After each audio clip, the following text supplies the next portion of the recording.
on? What's Welcome to good? the Hey. show, Sports Hip Hop with DJ Mad Max. We have the one and only Felukah joining me here on the show here tonight, all the way from. Are you back in Cairo right now, or are you in New Mm, York?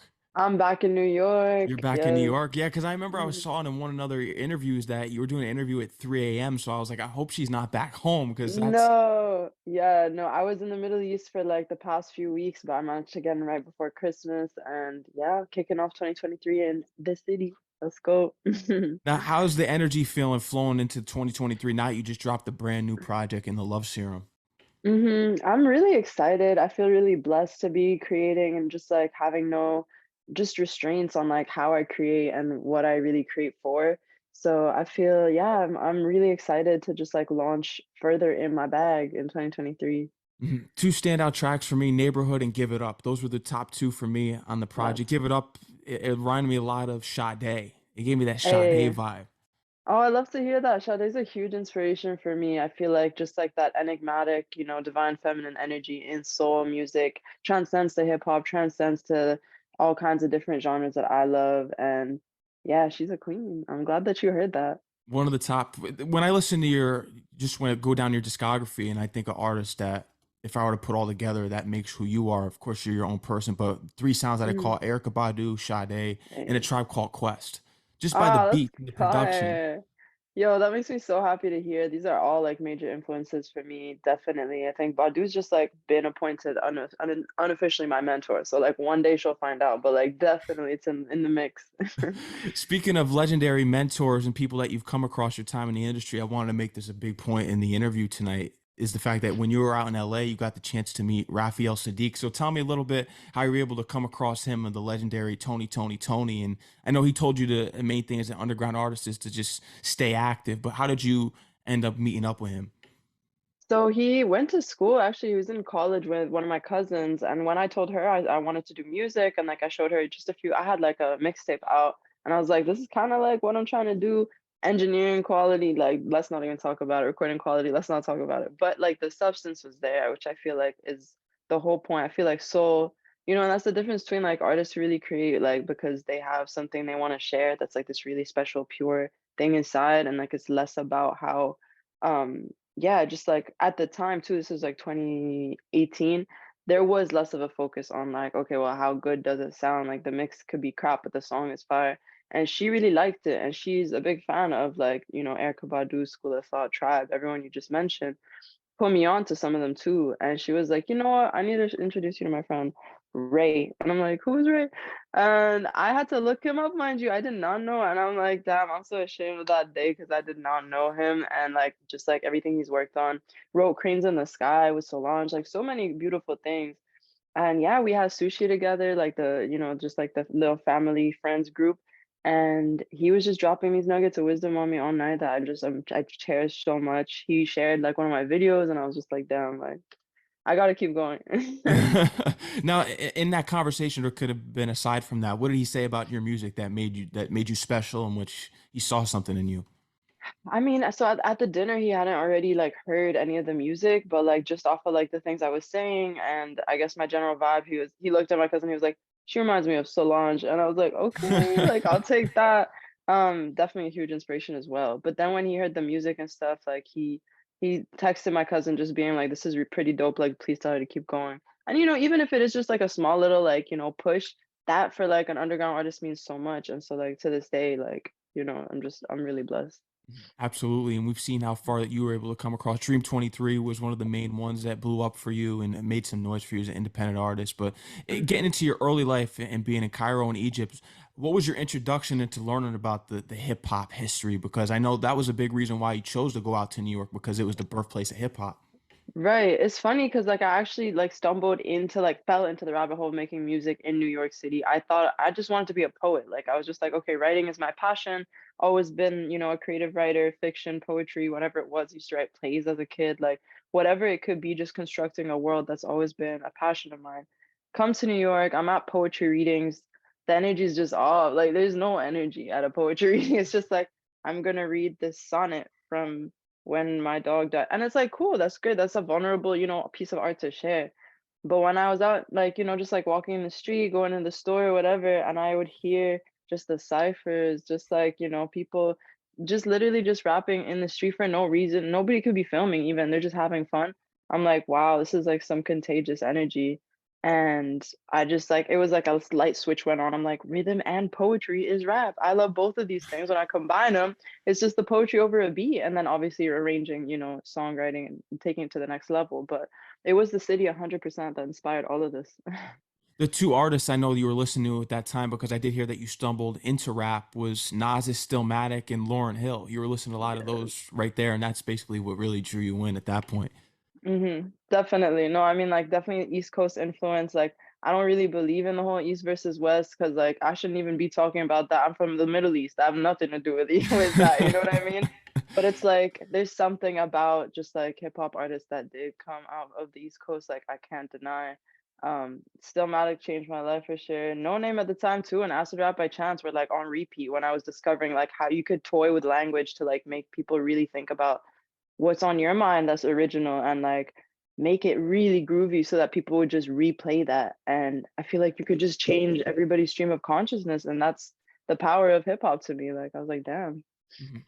But besides, because I know you have family out in LA and you chose New York, the city that never sleeps, anywhere that you can make it. If you can make it in New Yes. York, you can make it anywhere pretty much. Yes. Besides the hip hop factor and going to Hunter College, what was the reason you chose New York? I feel like I just saw like the metropolis energy and it looked a lot like Cairo to me, like just from the off the energy of it. And I had heard of a few like, friends of like just like my parents' friends' kids who like went out to New York and like were starting something for themselves and just like we're saying that there's a lot of similarities in how chaotic it is, but how comfortable and like Cairo really is a city that never sleeps as well. So I remember moving here and feeling like no culture shock and just being like, damn, like everybody really is from somewhere else anyways. Everybody's speaking all these different languages everywhere I go, and it's really, really beautiful to see. And there's a huge like Arab community out here, so blended right in. Exactly. New York is so diverse. And when we look at Cairo, was there a specific artist journey that may have done the same thing you have, as come to the States and pursue a career in music and then eventually went back home, that you looked at as inspiration?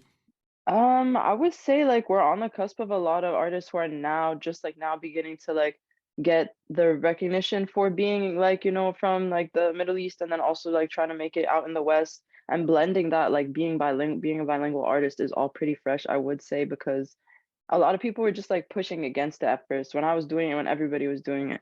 But I would say there's like a big crowd, like there's a big crowd in LA of like Arab artists who are like, based in the West and doing like making their name out there. Masari, Eliana.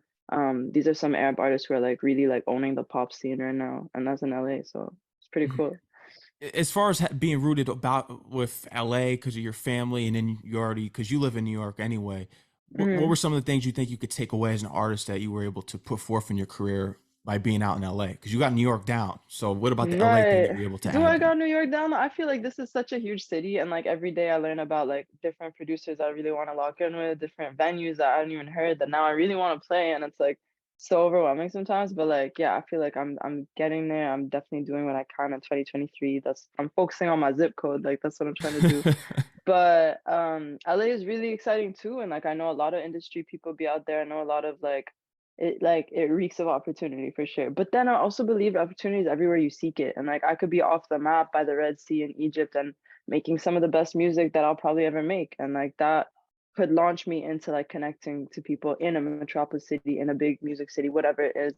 But yeah, everybody in a city they don't think is hot. Like believe that it's hot. That's what I believe.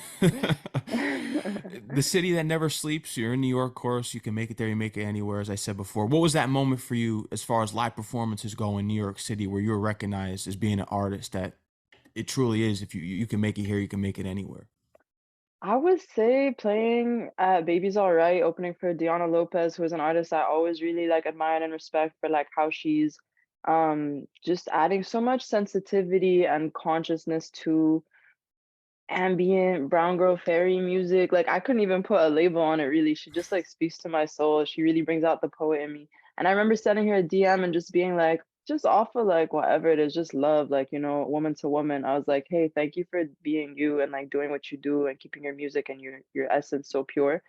few months later, she's like, "Yo, I saw you're like New York based, maybe Cairo based. Anyway, do you want to open for me at the show?" And I was like, "Damn, that's really how shit happens in New York. Like, you never know, how close we're all in like such close proximity to each other, and energy just like bounces back." So that was a crazy opportunity, and we became really good friends. So aside from the show, I feel like just meeting other artists out here is really, really inspiring. And you're not afraid to really go out there and be yourself. That's something that I learned about, especially I mean, when you're speaking with Raphael Saadiq, there's not too many people you can be afraid to talk to at this point in the industry. So what knowledge are you looking for from major public figures in the game that you wouldn't be afraid to ask for right now when you're going through your career? Because we're always trying to figure out the next step in our lives. So if you were to get into a Mhm. room with someone like a Solange or a Sade or a Jay-Z, what would you ask them? Oh, that's such a good question, really. I feel like I gotta really ask myself questions because I feel like I learned like by the end of 2022, and hopefully this will carry on into 2023, is the more you drown out other external voices, the more you can tap into your inner voice. And if there's anything I know, is that we're getting increasingly more stimulated, overwhelmed, and over like inundated by media, social media, everything. And to get in a room with somebody with like a like-minded, just a visionary artist who really sees beyond that and is tapped into their inner voice, I would just ask like how they continue to do that, because life gets continuously crazy. How do you keep going up the ladder and like still listening deep, deep inside to what kind of art really, speaks to you? It's hard. And this relates to your song "Looking at Me" because with your whole perception, this kind of ties into it because it's all about Right. how others view you and if that differentiates from how you view yourself. For sure, yo, I love that track. Shout out Malik Polo is on the track.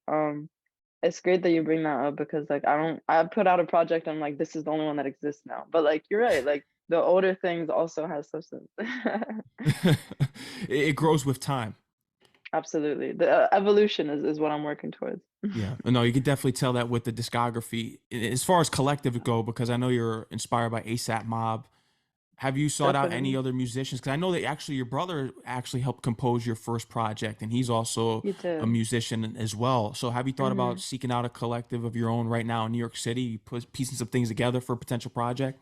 I like the sounds of that a lot. Like I worked on this latest project with label Everybody Knows, who like a lot of the people from Empire like now work with Everybody Knows, and they still distribute via Empire. So that was a very big, like, eye-opening learning experience, getting to work with different people. I think the main downfall was that they were based in the Bay Area, and like I need to be just like, being in new rooms, like refreshing the energy in different studios and like tapping into New York scene. So definitely want to like explore more collectives and people in New York City. Definitely. If you got recommendations, let me know. Yeah, drop it in the comments. Everyone add her Yeah. on Instagram, of course. Hunter College, tell me how you found about Hunter College and why this was your choice to go to school for creative writing. So I was actually at the new school first at Eugene Lang, and it was just way too pricey for the education that I was getting when I learned that my professors were also like teaching at Hunter. They were part of the CUNY system as well, and they were like, "Yo, like we're also teaching there. You get the same level of education and not be paying all these dollar bills to the president of the new school." And I was like, "Okay, that's what's up."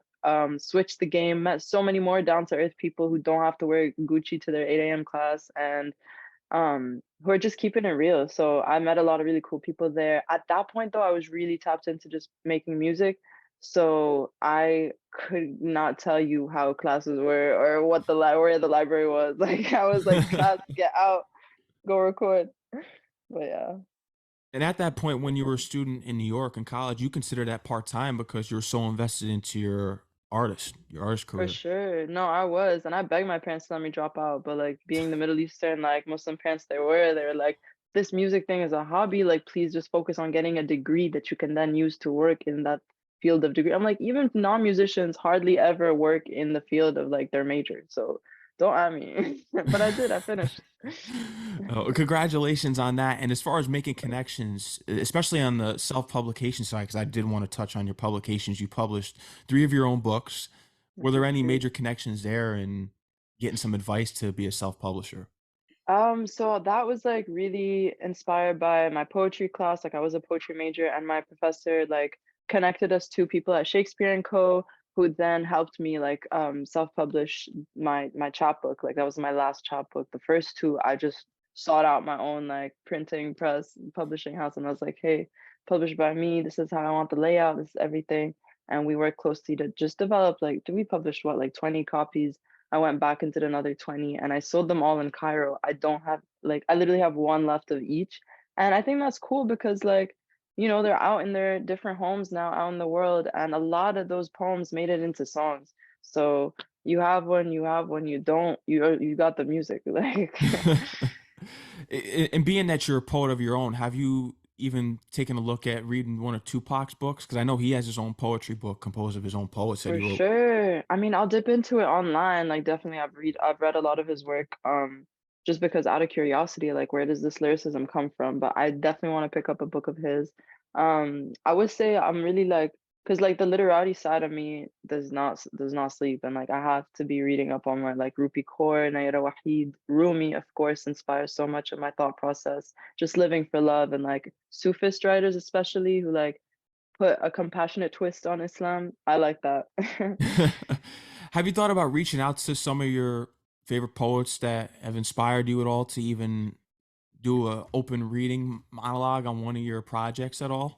Because I I know think you're a that's poet of your really own. cool. That is true, but I feel like there's so much power in collaboration, and I think it's like it's refreshing to hear you say that because like I feel like a lot of us get really stuck trying to think like, can we even like take that step? But it's crazy. Like you care so much less in the beginning of the game, and then as things evolve, you're like, no, but I got this, but I could do this, but I got my people, and it's like, no, we still need to reach out. We still need to connect. So I'm gonna work on that. Thank you for that point.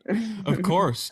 When you hear someone's music right now, who would you say is really poetic when it comes to newer artists? Because you mentioned J. Cole, Hmm. Kendrick, No Name is a huge inspiration. Who's someone For as a sure. recent that you've noticed that they're poetic with their music? Oh, I mean, so many. I would definitely plug Diana Lopez again. I feel like she's super slept on and she is a queen in her own right. But also there's a lot of Middle Eastern creatives who are like coming up on the scene in the West, like we were saying earlier. Zaina's Montreal based, she's Lebanese and I think also Egyptian. Based in Canada. She's a poet of her own right and a visionary, I would say. Dunya, who's lesser underground, less known, but we have a song together also. Love her and so much respect for her poetics and her process in general.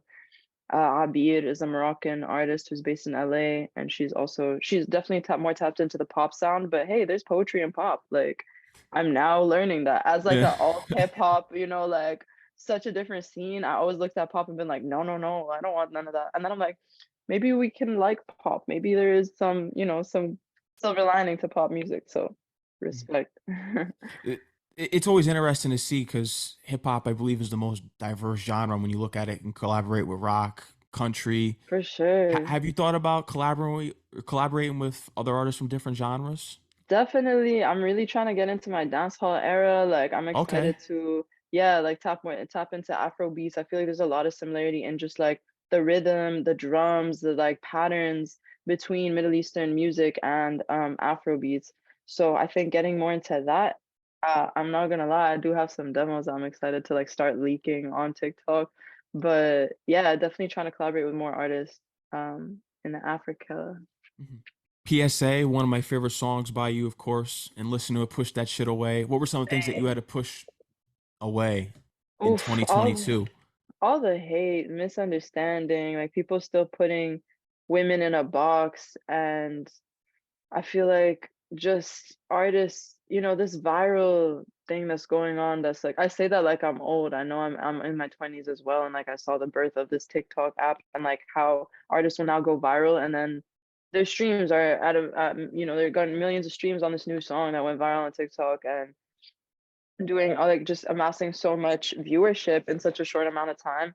And it's kind of scary to me. Like I feel like I prefer to evolve naturally and organically. And all my greats, all my icons have projects and projects out before they really like started getting the respect they deserve. And I'm so cool with that. I feel like I had to push away all the negativity of people being like, post more on TikTok, like labels, managers, everybody was on my ass, on everybody's too being like, this is what you do, this is the formula, it's proven to work, you want to blow up, do that. And I'm like, what if I want to come into the scene like just rightfully, like respectfully, not just blowing up, but like actually people have been like, oh yeah, I've heard some things, it's crazy to see the evolution, I've loved the discography, like I feel like that's the path for me, and I feel like that's what's happening, you know? I'm not gonna say no to going viral, but I just feel like it's worth talking about because we glorify that so much. Exactly. It's not organic. And I always have these conversations on my show because when we look at it, when you had to see with what Jay-Z went through back in the day, he had to go print, put his own records, press his own records for these record stores. There's a lot of Right. celebrities today that we call celebrities that only have they're social media famous. They're not the same. Okay, I'll give you an example and people may kill me for it. Mhm. Like this new comedian Drewski's going around on Instagram. It's Yeah. not the I don't same think I level know as him. a Eddie Murphy. It just isn't. Mhm. When you have someone like Eddie Murphy that made it and really Of went course. through it and didn't have social media, that's a real celebrity to me. But with Facts. someone on Instagram, an Instagram comedian, it's not the same tier to me. And I think Mhm. that's I the level agree. that you're trying to go for is to make it without having to really rely on social media, more as talent Yes. wise. Yes, I'm like I feel like a beacon of light to me is Frank Ocean and his process. He's like I don't know how he did it, but the fact that he can be in like Alaska, like just in a cabin, nobody's hearing from him, seeing from him, drops a project, we're in love, we're like, yo, this is amazing, and then goes off in hiding again. I'm like, that's so cool. Like he does not have to like, bend backwards for anybody on social media. No, and he's been teasing us for this new album that's going to be, I don't know when it's going to be coming out, but he dropped Blonde Mhm. back in 2017, and then It's we been a haven't heard from him minute. since. A I know, couple but no, singles. but feature's been fire. Like, come on, let's be real. I feel like when artists put out features as well, like that's them trying to be like, for whatever reason, I'm not putting out music, but here's my essence. Here's still some of that, like, that juice, that substance from me. And so I love that. Princess Nokia, I have to mention this conversation because she was a huge icon for me. When I started making music, even just growing up, mind you, in Egypt and like hearing a sound like hers, somebody literally on the mic being like, "My little titties and my fat belly," like repeatedly. I just was like, "Damn, this is so cool." And got the chance to meet her a couple times. She finally taps in and she really supports my work. And yeah, just so much love for Destiny. Mhm. Yeah, I Have to did hear say, that she was a major I'm glad we were able to bring that up and shout out to her yeah, and for supporting you. That's huge. yes, it When you is. really look at it and we see it, what do you think has given you the greatest confidence so far? Is it someone like Princess Nokia or is it a I performance mean, where people are actually yeah. knowing your lyrics? What is it? What's giving you the Oof. biggest boost of confidence? It's all of those things that you mentioned. Like my heart just kind of like melts a little every like with every little thing you said, like a performance that people knew. I'm like, damn, yes, in Saudi, like seeing Saudi Arabian women just really like recite the lyrics to Air or Stellini or anything. Cairo, especially, of course, because that's my hometown. People really be going crazy, and I love to see it. But then also, like we said earlier, like tapping into the same wavelength of an artist that you really respect and admire, like Diana, like Princess Nokia, like whoever, is also just really, really incredible. So blessed all around. I would say my parents, like when I see them and like when they pick me up in their car and I already see Ask the Birds playing in my dad's Jeep, and I'm like, for real? And I'll be getting mad too. I'm like, Ask the Birds in Cairo is old. And he's just like one of my favorites. And I'm like, that's still so cute that like they're playing my music. So Mhm. family over everything, I would have to say. And I heard early on in your career, as far as they weren't really for you being a rapper, but then you eventually to prove them wrong Mm-mm. because they started to hear your songs on the radio. Yes, so, like, my dad was super excited when his friends were texting and being like, "She's on, like, this, Nile FM in Cairo right now," and he's like, "Oh, I see," like, that kind of moment, like, "Okay, things are working out."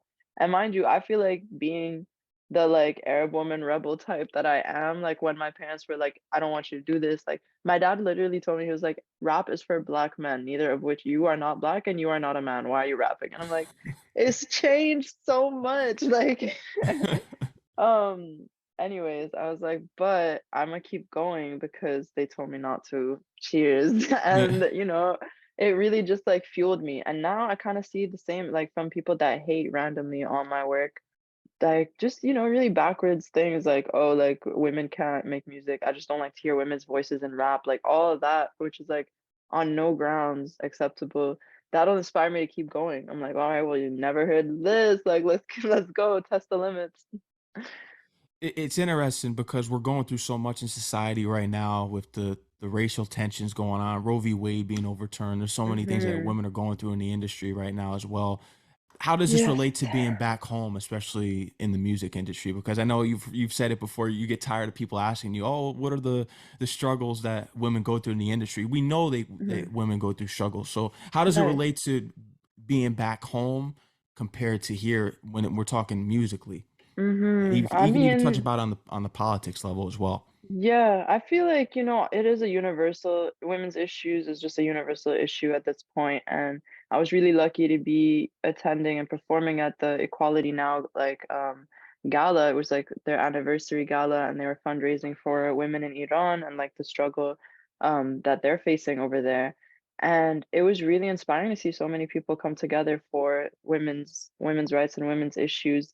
I don't really see a huge I mean, I do see a difference, at least in like levels of freedom of speech, what women are allowed to express and how they express it. You have women getting jailed for TikTok videos in the Middle East. You have, not to mention everything that's going on in Iran. So it really definitely is different, magnitudes of that freedom, but we are still not free like globally. And I think it's just a mission that we all have to be tapped into and working towards every day. When you change somebody's like perspective in a conversation between friends, that's revolution. When you are out in the streets protesting, that's revolution. When you make your music about really, shifting the focus and trying to change people's minds, that's revolution. So it's all baby steps.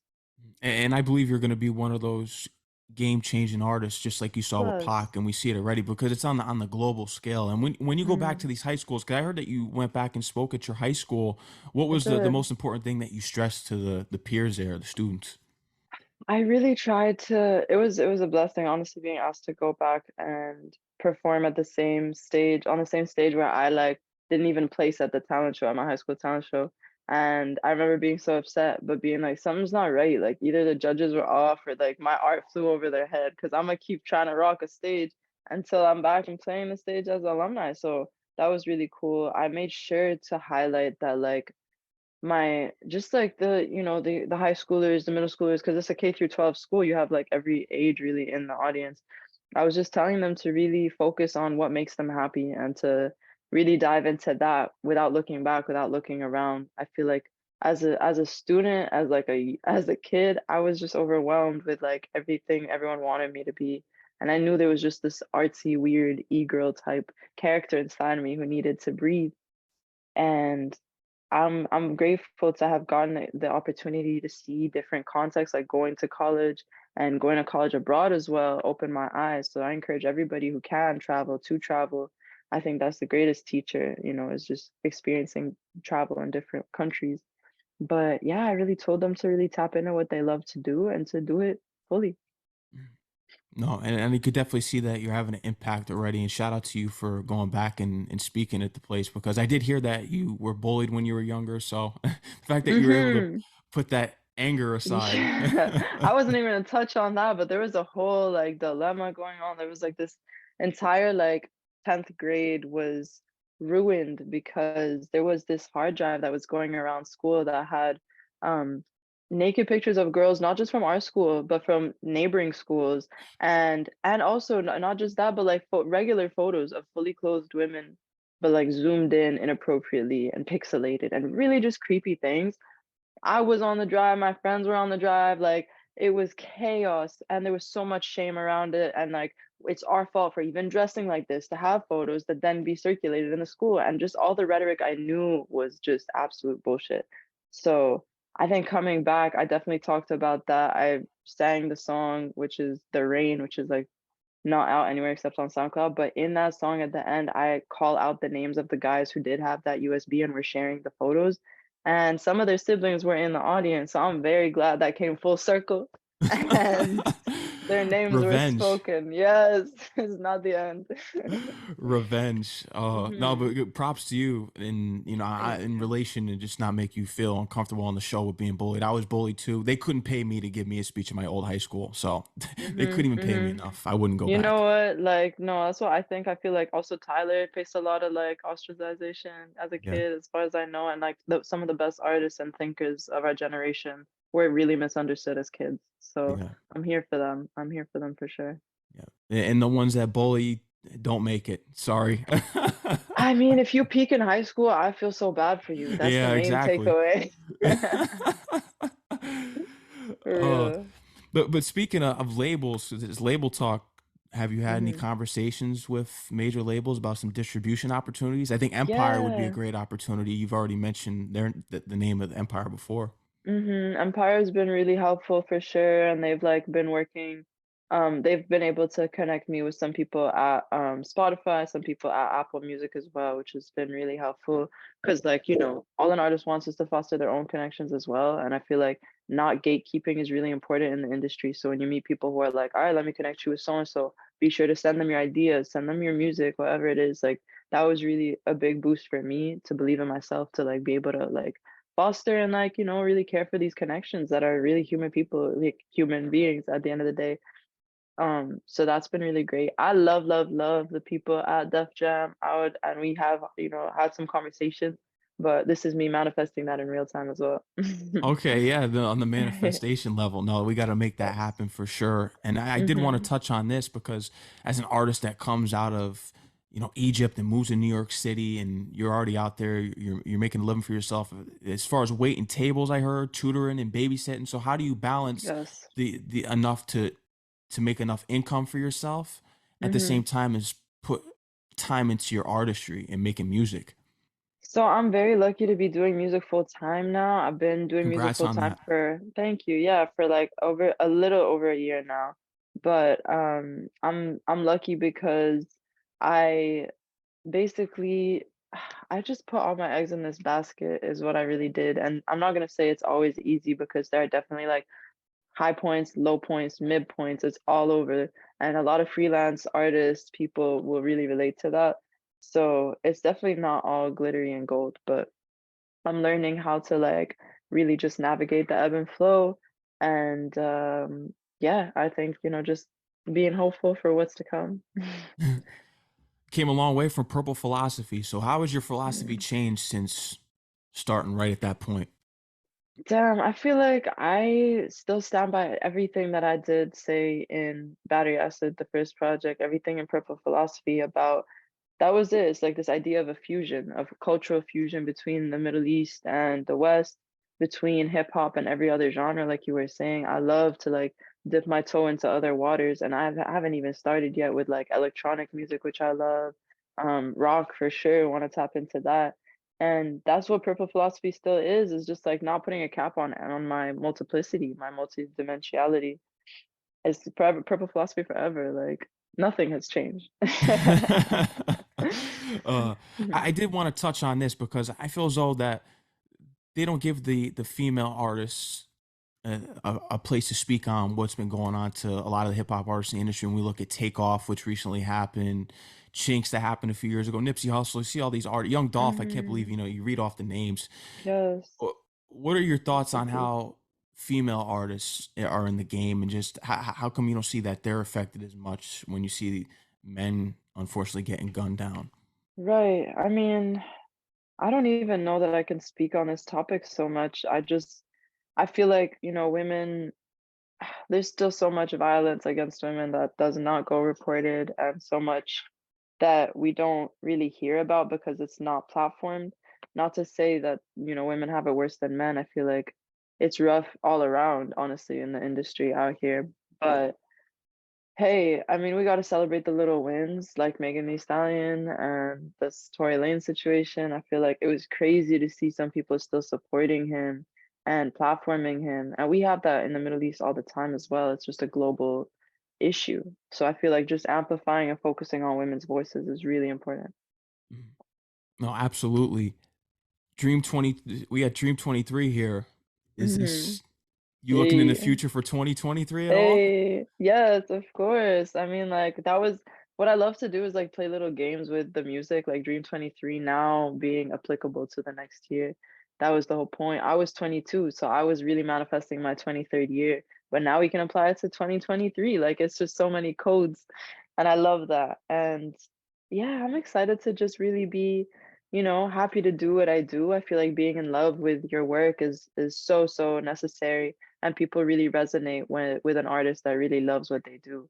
So I was one of my top streaming artists on my Spotify Wrapped, and there's no shame, no shame out here. Exactly. And neighborhood just speaks on, I think, just everywhere you've been and able to relate to different Hmm. ways of life at the same Yes, time. absolutely. I feel like neighborhood is a state of mind. Like it's Yeah. just this a home. When I learned Warson Shire also is a poet I really love, and she was saying You can't make homes out of human beings. And I remember reading that line when I was like 18, maybe 19, deep in the poetry Tumblr era, right? And I'm like, you can't make homes out of human beings. That's beautiful. But maybe I can make homes out of feelings, and maybe I can like harbor this really, really lovely feeling that I get when I hear a crazy beat or when I write something that I'm really proud of, and that feels like home. So the neighborhood in my mind is really wherever I feel at peace, wherever I'm comfortable. And that's Cairo and that's New York and that's hopefully so many other cities that I haven't been to yet. Mhm. What do you think is the next city for you to, because you always say it before and you've heard it from other people that New York is where you get your start and then it's the next place you go to where things just Yes. blow up and skyrocket. So what do you think that next place is for you? That's a good question. I mean, I know we've spoken a lot about the West Coast, but like beyond America, even, I feel like so Paris was one of my most successful shows that I played in the summer of 2022. I still am shook at the way these people showed up and showed out and were screaming the lyrics, not just singing them back with a drink at the back of the room. They were fully up front, like memorized everything. People coming up to me after being like, my friend's shy, but she's dying to take like a picture with you. I'm like, why is she be shy? Like, let's go. It was really, really sweet and just like, yeah, we sold that out in like a record timing. I had never been to Paris, so that was astonishing. I feel like Paris, London is tapped into like some like multicultural wave that I need to explore further. Definitely. Mhm. And 2023 is right around the corner with the Love Serum out right now. What Hey. would you say is the deep meaning of this title for the people that haven't tuned into this project that you're trying to convey to the audience? Oh, all in one, I would just say the Love Serum is an effort to inject compassion and love back into hip hop, back into soul, and to remind us all to like come back to that roots of empathy and feeling for each other. Because the album is supposed to be a soundtrack to this imaginary trip of somebody dropping this imaginary love serum, and every song should inspire a little bit of, feeling for somebody that's going through something, or your neighborhood, your people, your mom. My mom's in the intro, like it's just glittered with a lot of, sentimental things to me, which I hope everybody can relate to, as to dive into your emotions and to give love. Mhm. Are you planning on going on a tour here? Oh, you Yeah, know I am. We in the works with that, coming in with the important questions to be announced. Yes, yes. to be announced. Not a press run though. I know you're not big on press runs. Hey, no, we'll see. uh, but Felukah, is there anything else you would love to let the audience know, your fans know that we didn't cover here tonight? I mean, like these questions were great. Honestly, really took me back to like some of the earlier material, which was very like foundational for this evolution.